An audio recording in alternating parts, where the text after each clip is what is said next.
Stop in the name of COVID before you score a goal. Stop. This match is suspended before Messi can score a goal. Think it over. Nothing personal. Word of the day. It's Labor Day. We're laboring on Labor Day, September 6, 2021. Why not? Thank you for 45 minutes of your time. Don't stop now. Did you see what happened in Brazil? So we've got a COVID issue in the world. It's not just here. COVID is continuing to spread, kill people, etc.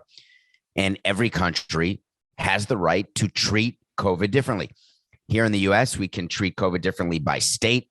There's some federal mandates, but generally states rule the day. If you're in Brazil, you're in a complete panic because South America is being ravaged. And you want to make sure that you are equally applying all the rules, all the laws, all the regulations to everybody. Why would you make exceptions for athletes? Well, exceptions are made for athletes every day in all sorts of ways. But in football, they decided to make an example, not an exception, an example of athletes. And I've got my questions. Here's what happened. There's going to be a World Cup in 2022 in Qatar. And right now they're qualifying. There's qualifying matches going on. How it works is confusing if you haven't read about it or know about it. And even if you have. But Argentina with Messi had to play Brazil with Neymar in Brazil. It's not a league match. It's a country match. It's not a team. It's everyone flying, because they do this in football overseas. You play for your country. Your country qualifies for the World Cup, and you won it. It's a big deal. So the game is starting. Messi is dribbling or just eating normally. And all of a sudden, onto the field come people who don't look like they're in good shape. They clearly are not dressed in the uniforms that you'd expect a Brazilian player to be dressed in. I got the feeling there was a possibility that they had changed the rules, that Brazil was going to have 5 or 6 extra people against Argentina as a way to guarantee victory. Wasn't sure what was happening. And all of a sudden we learn, stop. A game, a match was going on, and onto the pitch walked health officials and the federal police to say, you, and you, and you, and you, 4 of yous, the 4 Utes, you lied, and we got you. You weren't supposed to be in the UK or in the blank and the blank and the blank before you come to Brazil, because then you've got to quarantine for 14 days. You said you weren't in the blank, but you were in the blank. You didn't quarantine. Therefore, you can't play. And now that the game has started and you have touched the ball, come within 6 feet of this player and that player and that player and this player, we're stopping the whole match. Everyone retreat to your locker room. We're suspending it. And you, Mr. Argentinian man, may get deported. Holy shnikes. Can you imagine if during the 6th game of the World Series, out comes the police in Los Angeles?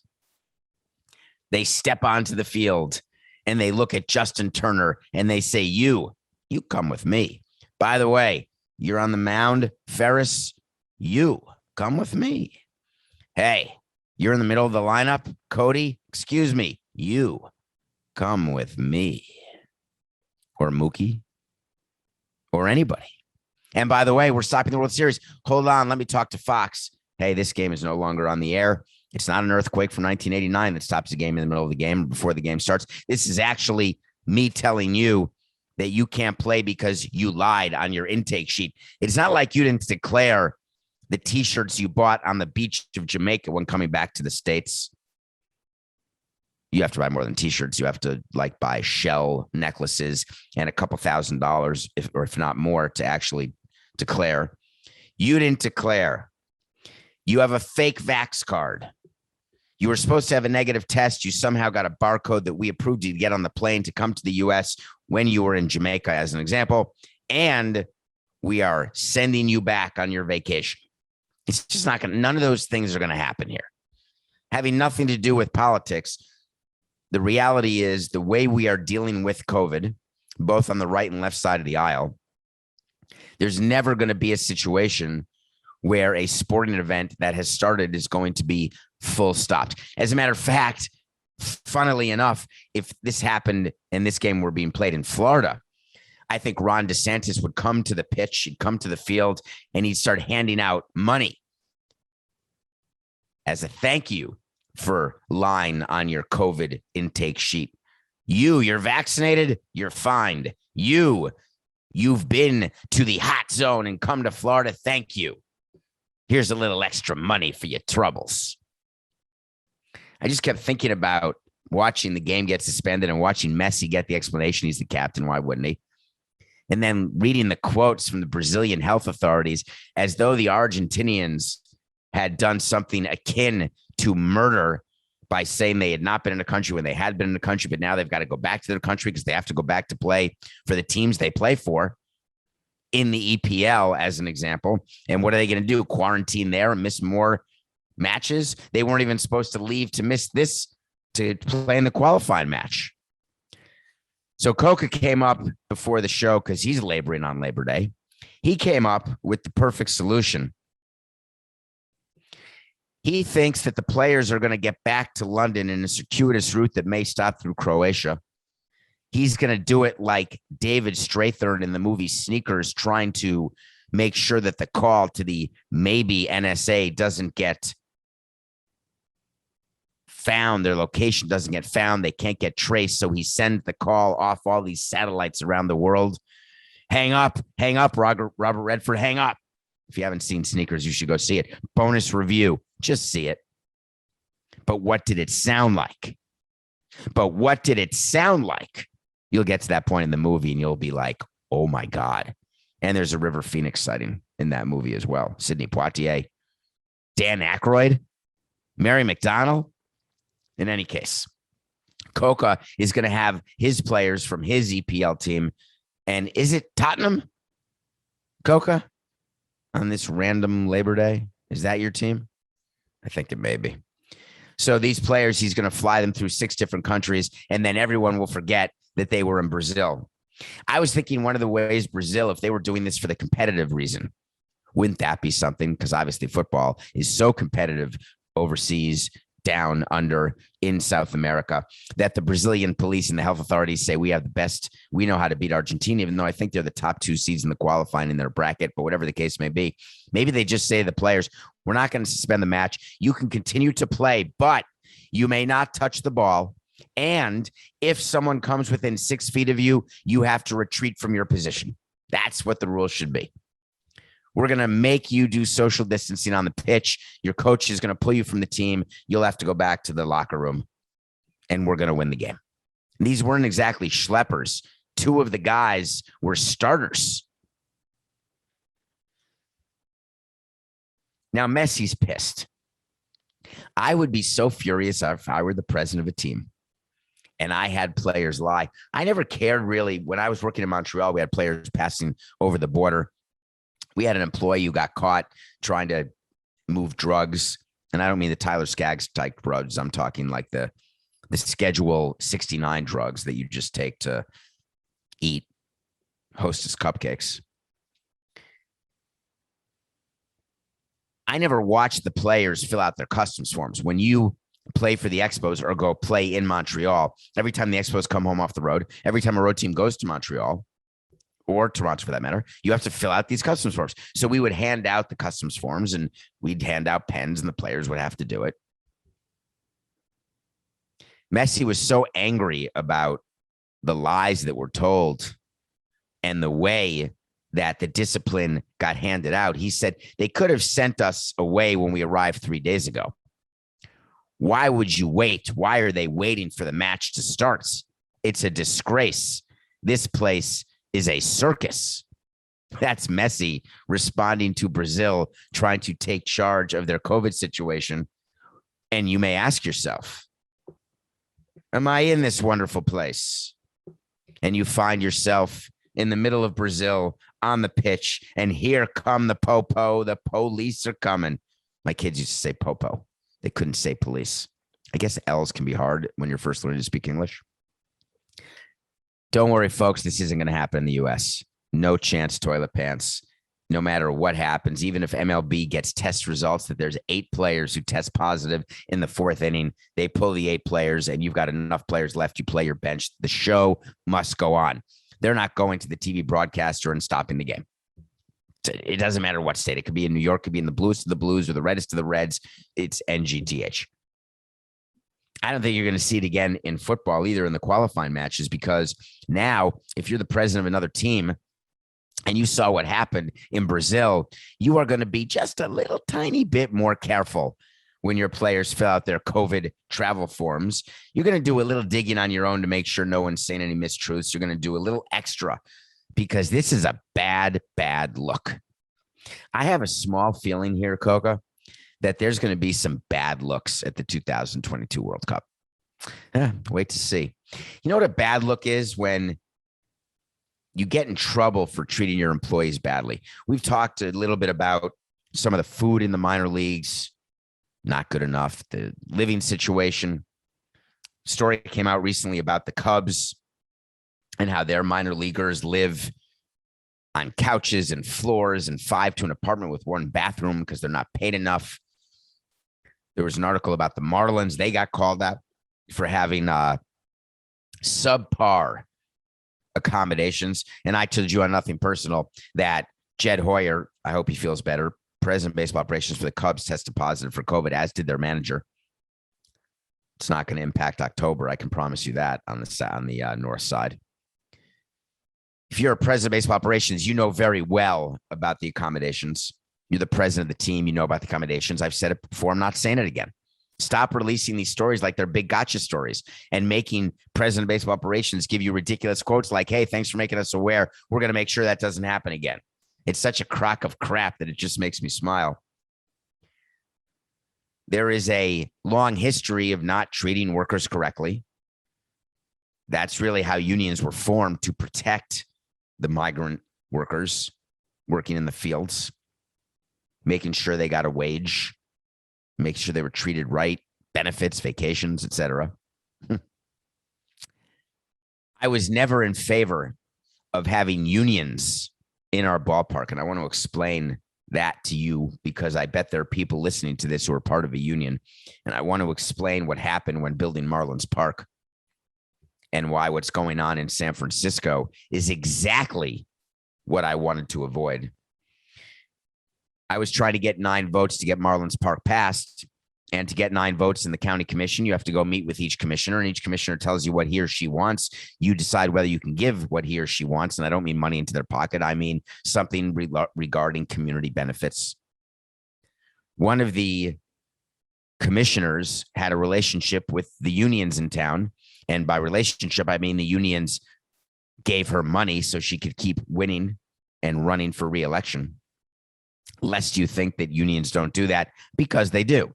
And the reason that there is strong union presence when it comes to political contributions is so when the government is doing a project, a building project of any kind, they get to say to the private developer, we will give you the following 10 tax breaks. We'll give you some public money, but you got to have union workers.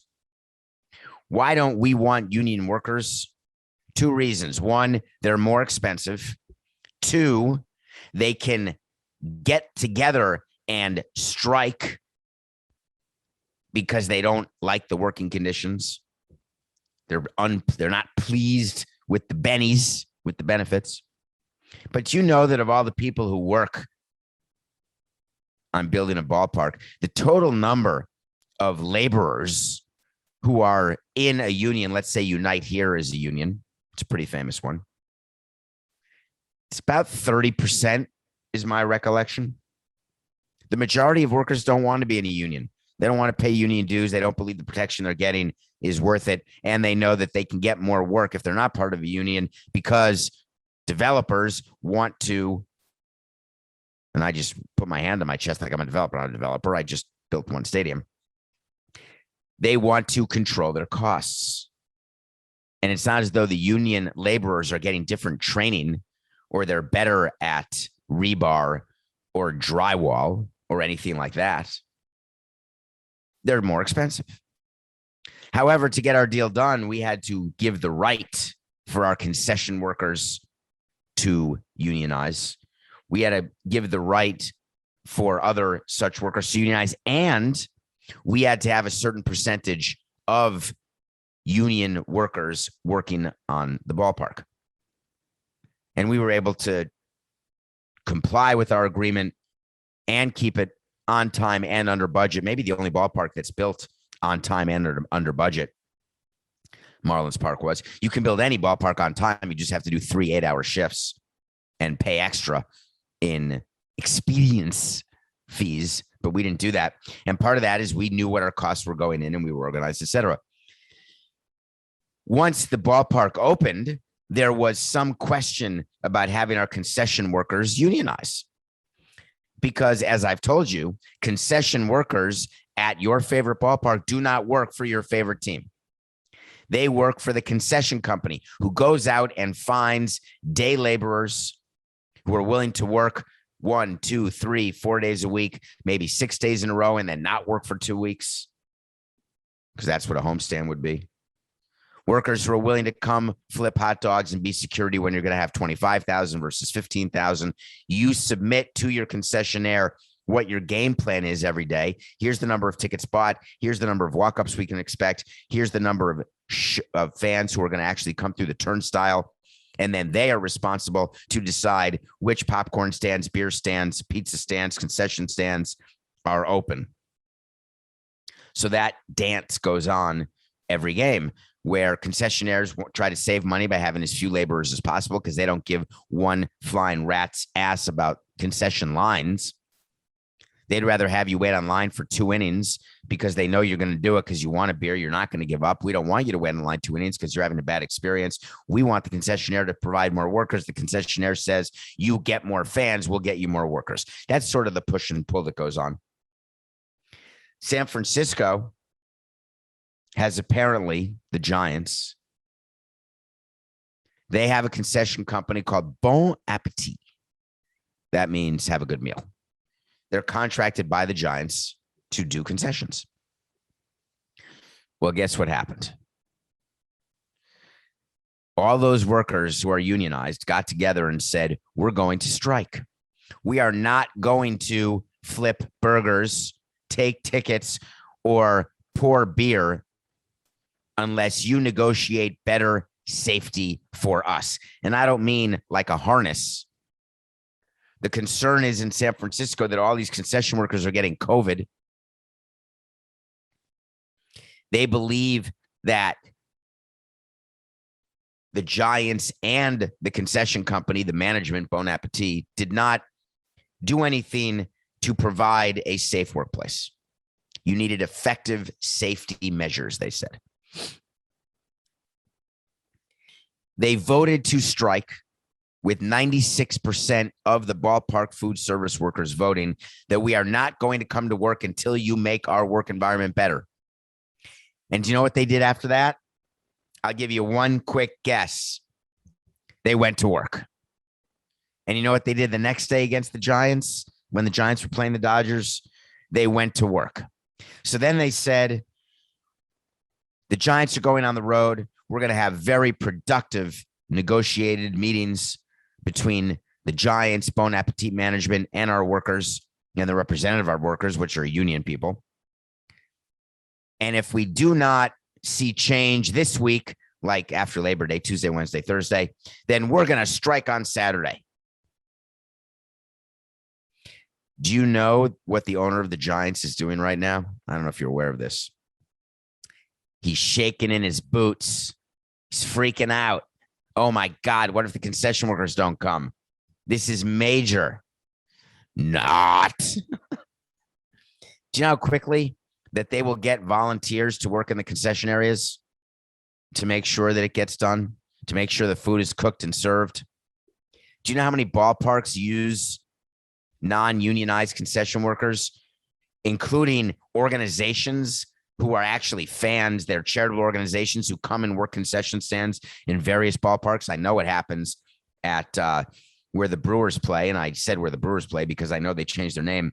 They're not Miller Park. It could be American Life Field, but I could be wrong about that. Man, I'm so removed. I used to know the name of every ballpark. They just change. I don't know where the A's play, and I don't know where the American Family Field. Thank you, Coca. What's the name of the place where the A's play? Is that Oracle? That's where the Giants play.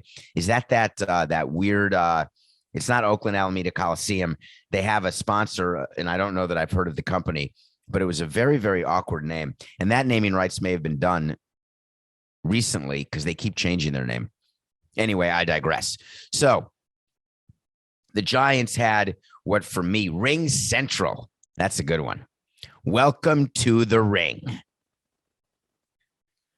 So the Giants had this big series against the Dodgers. They win 2 out of 3 games. They're 1 game up in the NL West. We are now basically, holy cow, we're almost 20% done with September already.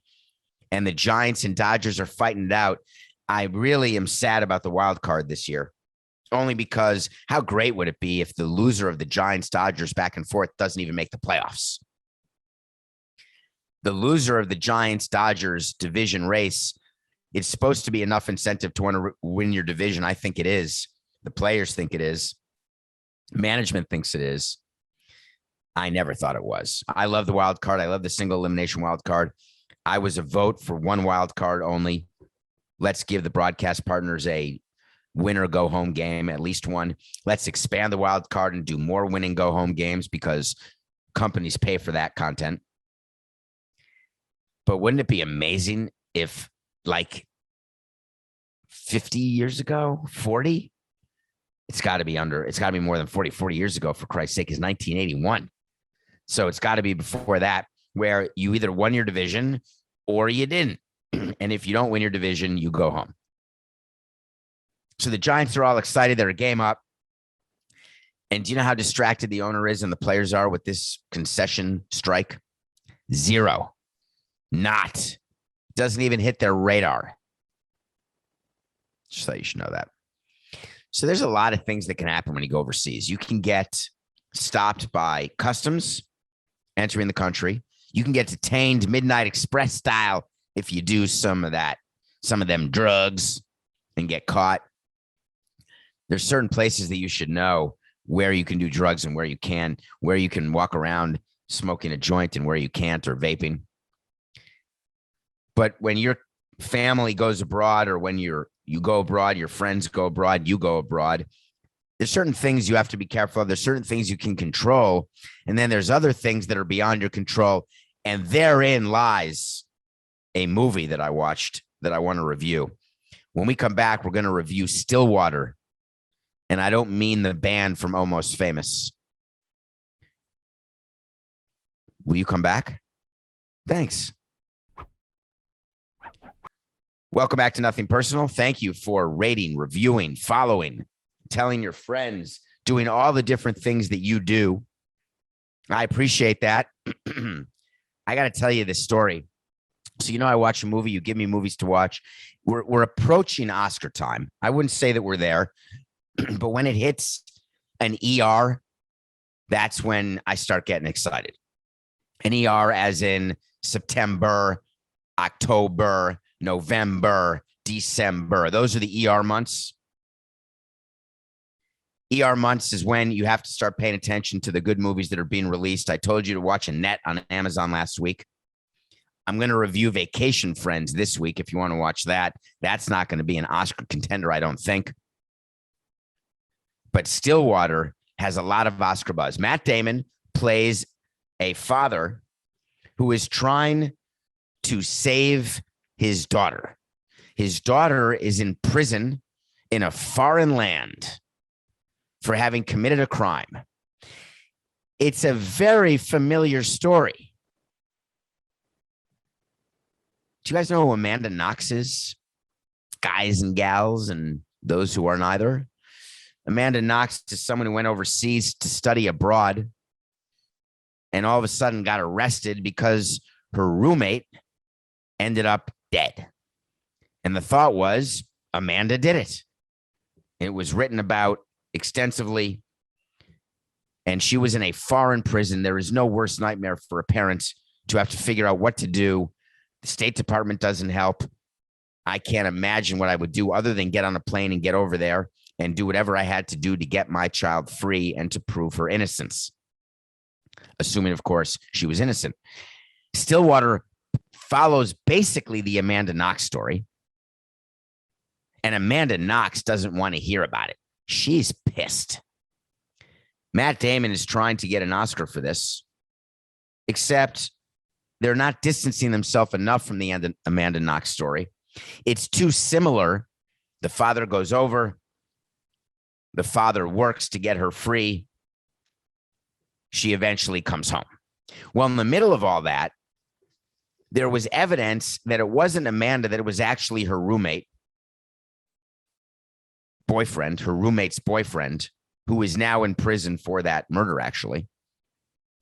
But Amanda was sullied. And Amanda's upset about Stillwater because she said, why are you making another movie that does something from my dad's perspective, but it's still the same narrative? The narrative is that I was involved in some way, and that's never been proven. Why can't someone make a movie saying that I had nothing to do with it? And frankly, why is anyone making a movie and not paying me? You're taking my story and not paying me. You're putting me through heartache and not paying me. So I felt slightly guilty watching Stillwater. And I'm wondering whether that fact crept into my head. I'm wondering whether I didn't like Stillwater as much as I thought I would because A, I'd built it up, and B, I'd read what Amanda had said and how disappointed she was. As a movie, Stillwater is a good movie. It is a compelling story. If you don't know what happened with Amanda Knox, you'll watch the movie through virgin eyes and you'll say, wow, that scares the crap out of me. If you do know it, you may actually, I'm going to stop. Let's rewind, Coca. You're right. So, ready? Just wipe it. Do a wipe. I'll count us in. 14, 38, 69.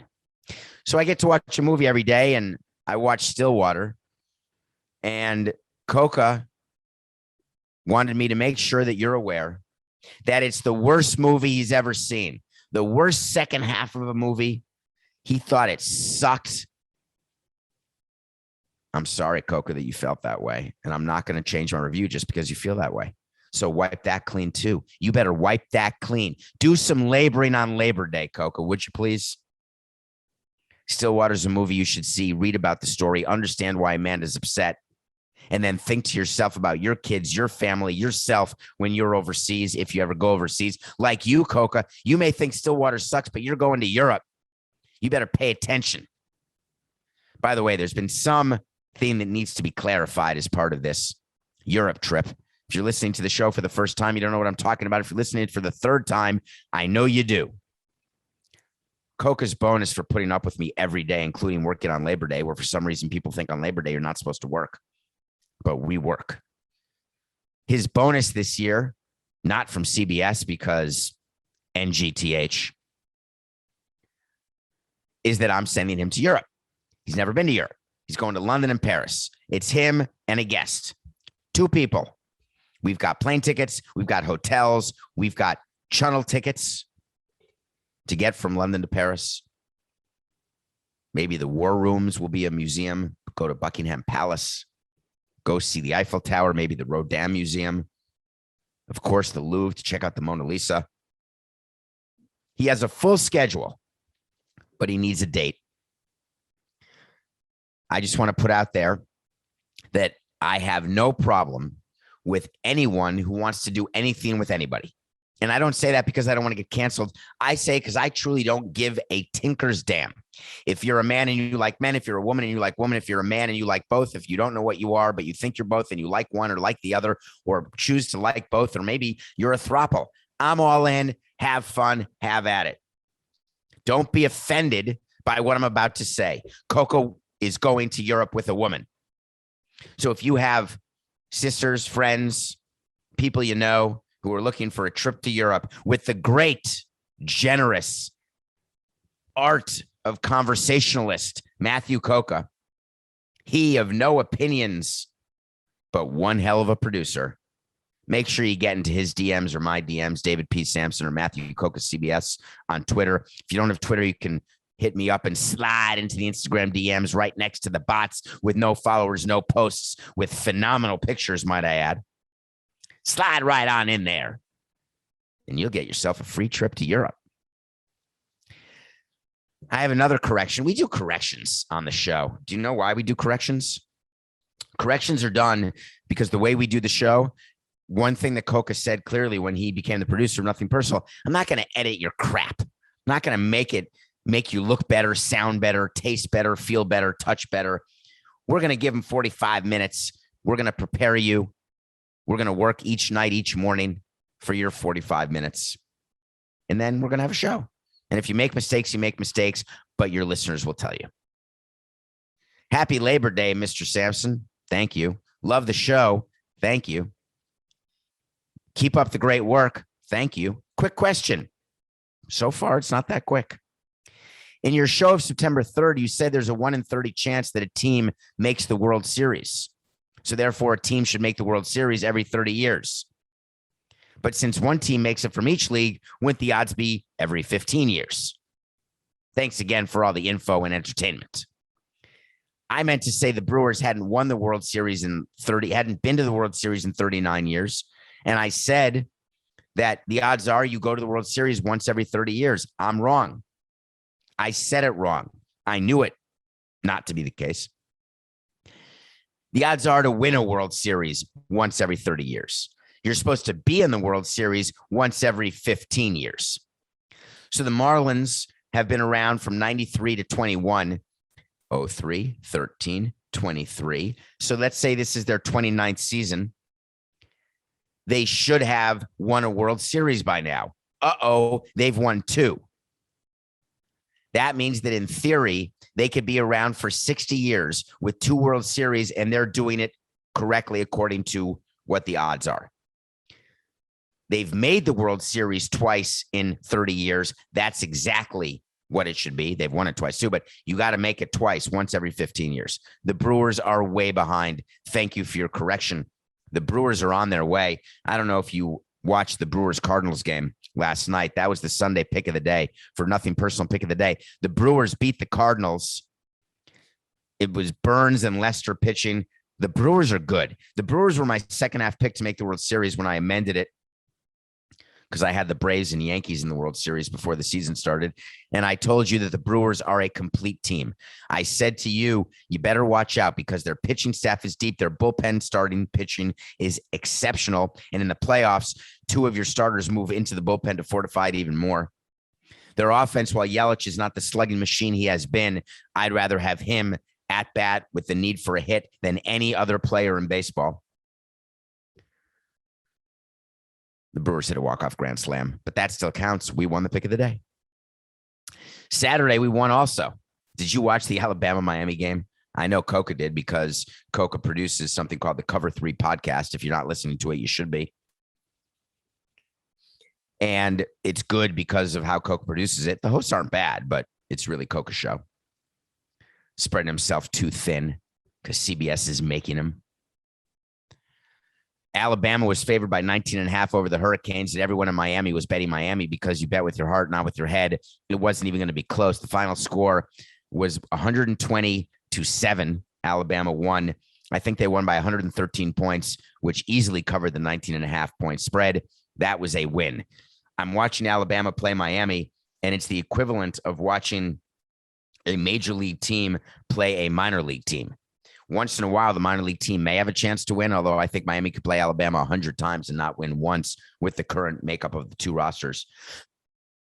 But the quote of the day from the Miami-Alabama game came when a production assistant or an intern or somebody came up with the following stat. There are 6 quarterbacks in the National Football League who will start game 1 this weekend. Week 1, game 1, who are younger than King, who is the quarterback for the Hurricanes. Think about that. That's not good. Friday, we lost. Rich Hill He's the Mets pitcher who got traded to the Mets by the Tampa Bay Rays. And I said, don't ever trade for a guy from the Tampa Bay Rays because you're going to lose. And all of a sudden the Mets are winning and they won the game. Rich Hill had a good game. I admit it. I had that game wrong. The Mets beat the Nationals. The Mets were favored, of course. They beat the Nationals. We ended up going 2-1 for the weekend. So our record is now 112-94. There's a couple of very, very interesting storylines that are going on right now in baseball that you have to watch. Obviously, the NL West you're watching with the Giants and the Dodgers. But again, you don't have that sense of urgency because either you get to play a wild card game or you win the division. As a team president, I got to win the damn division. I don't want to be subject to Ferris Bueller having a bad game the way he did yesterday against the Giants, and then you're out of the playoffs. I don't want to waste a season of being in first place for so long if I'm the San Francisco Giants, and for whatever reason, we just don't hit home runs that game. We don't win that particular game. So I'm watching that. I'm watching very carefully what happens in the NL East because the Mets are really still trying to win that division, but it's the Braves division to lose, which is amazing given who's not playing for the Braves right now. 3 of their top guys don't play, and they still are winning enough games because the NL East is so bad. The Mets had a win, and it excited me, actually, what the Mets did. Well, let me just give you my pick before I tell you why the Mets made me laugh again. God, I love you, Steve. I really do. Today, we have an interesting series, and that's another thing I'm watching in baseball. I'm watching the AL wild card. The Yankees are not a slam dunk. They lost 2 of 3 to the Orioles this weekend, which is inexcusable. The Orioles, their record right now is 10-130. They're about 120 games under 500, and they just beat the Yankees 2 out of 3 games. You just can't do that. The Yankees, I think, are only a half game up on the Red Sox to host the wild card game, but you've got the Mariners who are click, click, click, right in their heels. The Mariners who basically gave Dipoto and Service an extension, traded away someone at the deadline, and somehow are still in the race. Well, the Mariners are playing the Astros, but I'm taking McCullers. The Astros are good. Astros over Mariners is the pick for Monday, September 6th for baseball players who are laboring on Labor Day. What I love about the Mets as content machines, in my mind, is no matter what happens, we get to see into the psyche of a owner in baseball. And if you don't believe me about the way owners are, what they do, this is episode 438. Just listen to some back episodes because I was president of a team for so long. I can tell you what owners think. I've met them all, spent time with them all. Years, 18 years. Owners have this thing. And I told you I had it too in the beginning. When you win a game, you feel like you're never going to lose. When you lose a game, you feel like you're never going to win. It is the most bizarre mental state you could ever have. Well, the Mets had lost a bunch of games. Steve Cohen has been vociferous in his disapproval of his offense. He sent that great tweet about we can't slug. We have no OPS. We're not on base. You stink. I stink. We all stink for you stink. Well, the Mets won yesterday, 13-6. They won by a touchdown. And Steve Cohen tweeted again, where are the Twitter experts complaining about Baez now? They must be away for the weekend. Are you kidding me? Javier Baez, who has been exactly what he was with the Cubs this year, exactly what he's been for a bit. He's got flashes of brilliance, but general malaise and poor play. He went 3 for 3 yesterday. And Steve Cohen wants to know where the Twitter experts complaining about Baez now. They must be away for the weekend. Steve, does that mean you? Are you the Twitter expert? Because you're an owner tweeting about things that it continues to hurt your team. You suffer from such recency bias that it makes me smile because it rings so familiar.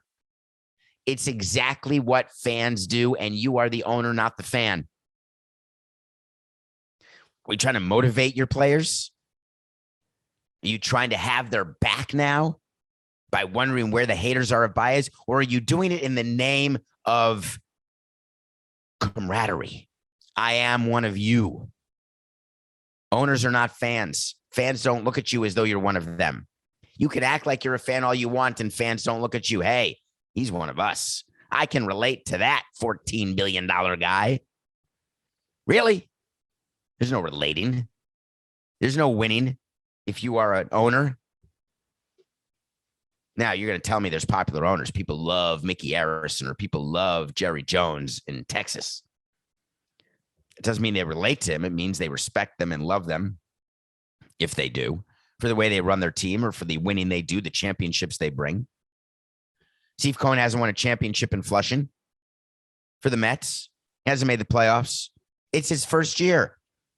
You've got to forgive him for being a fan, but I want him to pay attention to nothing personal, because I'm talking about something that the fans aren't talking to you about. I'm talking about your players. And I had to learn the hard way because I made plenty of mistakes when I started too. So I'm merely trying to have you profit from my example, from the path that I have foraged. You have very little chance of having your players respect you, like you, understand you, or play hard for you. The latter one being non-existent in baseball, by the way. No players play for their owner. Nobody plays because they want their owner to win. They thank their owner when they get paid contracts. They go to events that the owner does, or they say hello to the owner's family because they feel like they have to because they're employed and paid. Even then, some players don't do it.